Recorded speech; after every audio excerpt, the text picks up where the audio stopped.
আজিৰ ভিডিঅ'টোত আমি অনুশীলনী 4.2 ৰ কুৱেশ্যন নম্বৰ 6, 7 আৰু 8 কৰিব ওলাইছো। তো প্ৰথমতে আমি কুৱেশ্যন নম্বৰ 6 টো কৰো। ইয়াত দিয়া আছে এটা কুটিৰ শিল্পই দৈনিক এটা নিৰ্দিষ্ট সংখ্যক মাটিৰ বাচন তৈয়াৰ কৰে।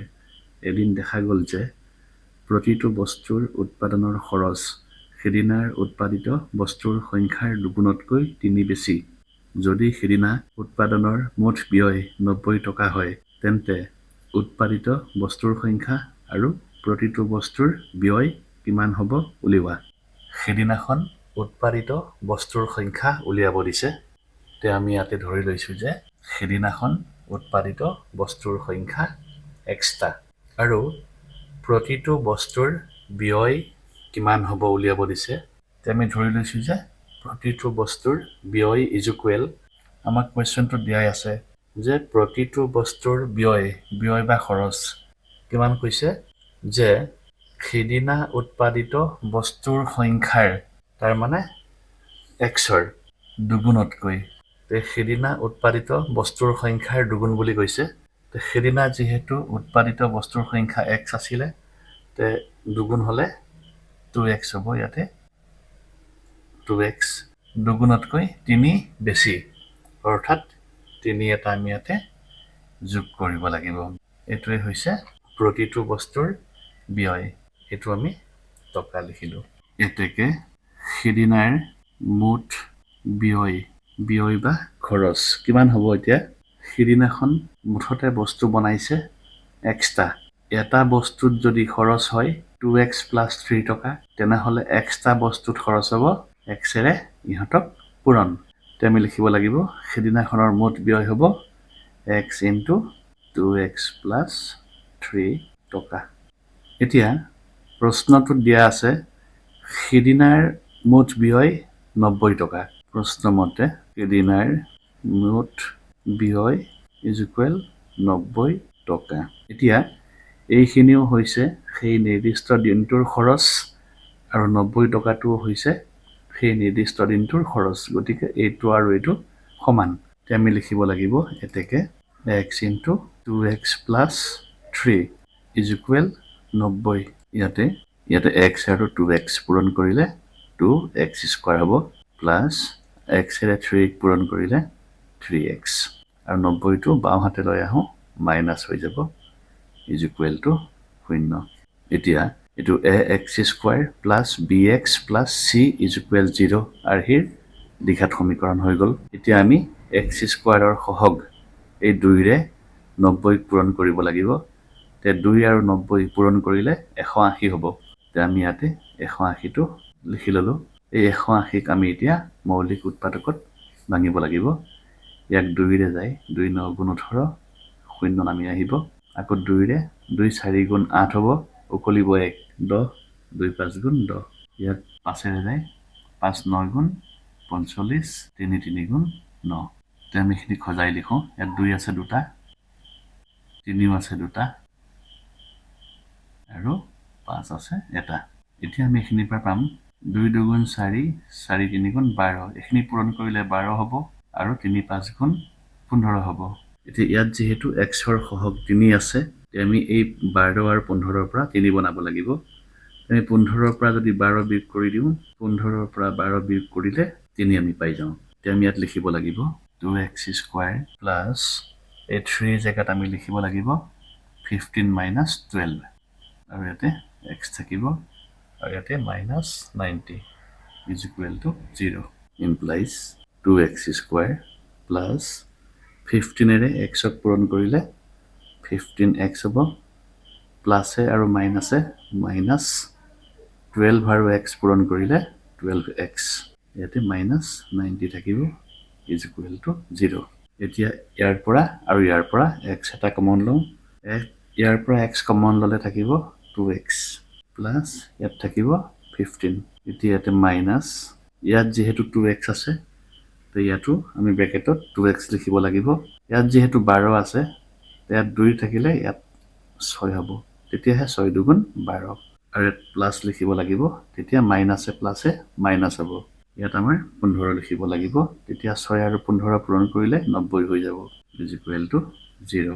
ইমপ্লাইজ ইয়াতো 2x plus 15 আছে 2x plus 15 টো কমন ললো তেতিয়া থাকিব x minus 6 is equal to 0 এতিয়া এইখিনি 0 হ'ব নাইবা এইখিনি 0 হ'ব তে আমি লিখিব লাগিব 2x plus 15 is equal to 0 নাইবা x minus 6 is equal to 0 এইটো হৈ যাব 2x is equal 15 টো হাতে লৈ গলে minus 15 হ'ব তে x is equal হ'ব minus 15 by 2 আৰু ইয়াতে 6 টো যদি আমি হাতে লৈ যাওঁ plus 6 হ'ব এতিয়া আমি x ৰ মান দুটা পালো এটা হৈছে minus 15 by 2 আৰু আনটো হৈছে 6 এতিয়া আমি এই minus 15 by 2 এটো গ্ৰহণ কৰিব নোৱাৰো কাৰণ x মানে আমি ধৰিছিলো হেদিনা উৎপাদিত বস্তুৰ সংখ্যা তে এদিনত উৎপাদিত বস্তুৰ সংখ্যা কেতিয়াও ঋণাত্মক হ'ব নোৱাৰে গতিকে আমি এটো গ্ৰহণ কৰিব নোৱাৰো আমি লিখিব লাগিব ইয়াত x is equal minus 15 by 2 গ্ৰহণ যোগ্য নহয় কাৰণ বস্তুৰ সংখ্যা কেতিয়াও ঋণাত্মক হ'ব নোৱাৰে এটো ঋণাত্মক হৈ আছে এটোৰ x ৰ মানটো ঋণাত্মক হৈ আছে আৰু দ্বিতীয়তে ই ভগ্নাংশ হৈ আছে গতিকে আমি এটো গ্ৰহণ কৰিব নোৱাৰো তে আমি x ৰ মান এটো গ্ৰহণ কৰিব লাগিব 6 টো এতেকে আমি লিখিব লাগিব হেদিনা উৎপাদিত বস্তুৰ সংখ্যা is equal x মানে 6 এতেকে হেদিনা উৎপাদিত বস্তুৰ সংখ্যা is equal 6 টা আৰু প্ৰতিটো বস্তুৰ ব্যয় বা খৰচ কিমান উলিয়াব দিছে আমি লিখিব লাগিব প্ৰতিটো বস্তুৰ ব্যয় is equal 2x plus 3 প্ৰতিটো বস্তুৰ ব্যয় is equal আমি ধৰিছিলো 2x plus 3 টকা ধৰিছিলো ইয়াতে আমি লিখিব লাগিব 2 into x x মানে ইয়াতে 6 আৰু plus 3 টকা এইটো আমাৰ 2 হৈ গ'ল 12 যোগ 3 টকা 12 3 যোগ কৰিলে 15 টকা ইয়াতে আমাৰ অংকটো শেষ কোৱেশ্চন নম্বৰ 7 তোমাক দিয়া আছে যদি x square minus 2px plus p square is equal 0 হয় তেন্তে p by x ৰ মান হ'ব 0 minus 1 1 আৰু 2 আমি দ্বিঘাত সমীকৰণটো প্ৰথমতে বহিত লিখি ললো এতিয়া ইয়াতে x স্কয়াৰৰ সহগ আছে 1 আৰু p স্কয়াৰ পূৰণ কৰিলে p স্কয়াৰ গুণ p স্কয়াৰ হ'ব তে আমি ইয়াত লিখি ললো p স্কয়াৰ আৰু 1 পূৰণ কৰিলে p স্কয়াৰ হয় আমি জানো যে p আৰু p পূৰণ কৰিলেও p স্কয়াৰ হয় ইয়াত যেহেতু আমাৰ x ৰ সহগ 2p আছে তে ইয়াতে p আৰু p আমি যদি যোগ কৰি দিও তেতিয়া হলে এটো 2p হ'ব অৰ্থাৎ p আৰু p পূৰণ কৰিলে p স্কয়াৰ হ'ব আৰু p আৰু p আমি যদি যোগ কৰো 2p হ'ব ইয়াত আমি লিখিব লাগিব implies x স্কয়াৰ minus এই 2p ৰ জায়গাত আমি লিখিম p plus p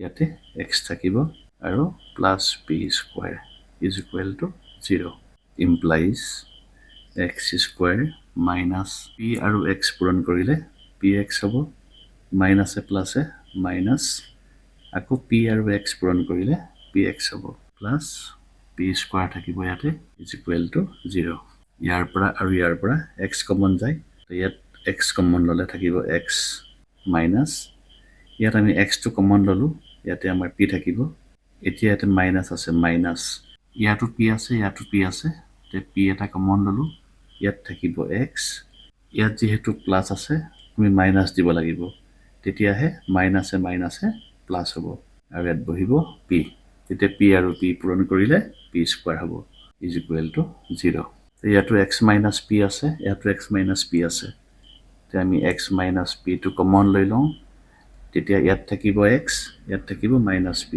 is equal to 0 এই দুইটা একেই হল এতিয়া হয় এটো শূন্য হ'ব নাইবা এটো শূন্য হ'ব আমি লিখিব লাগিব এতেকে x minus p is equal 0 নাইবা ইয়াতো x minus p is equal 0 ইয়াতে যদি x minus p 0 হয় x is equal minus p টো সোঁহাতে গলে plus p হৈ যাব ইয়াতো সেম মাইনাছ পিটো সোঁহাতে গ'লে প্লাছ পি হ'ব। এতিয়া আমাক অংকটোত পি বাই এক্স উলিয়াব দিছে।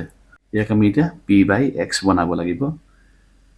পিক যদি আমি এক্সেৰে হৰণ কৰি দিওঁ, এক্সকো আমি এক্সেৰে হৰণ কৰিব লাগিব। দুয়োফালে আমি এক্সেৰে হৰণ কৰিব লাগিব।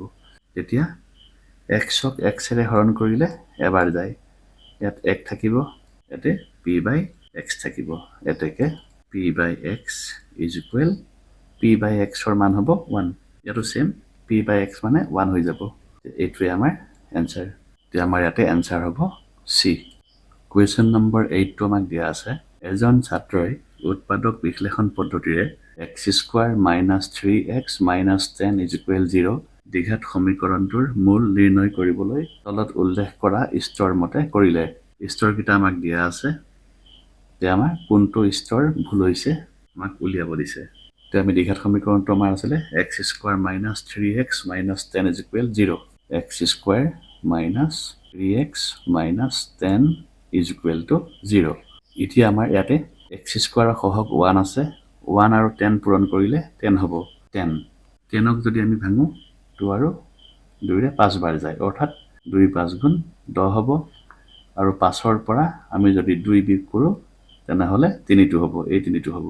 এতিয়া আমি ইয়াক লিখিব লাগিব এনেকুৱা x square minus 5 minus 2x minus 10 is equal to 0।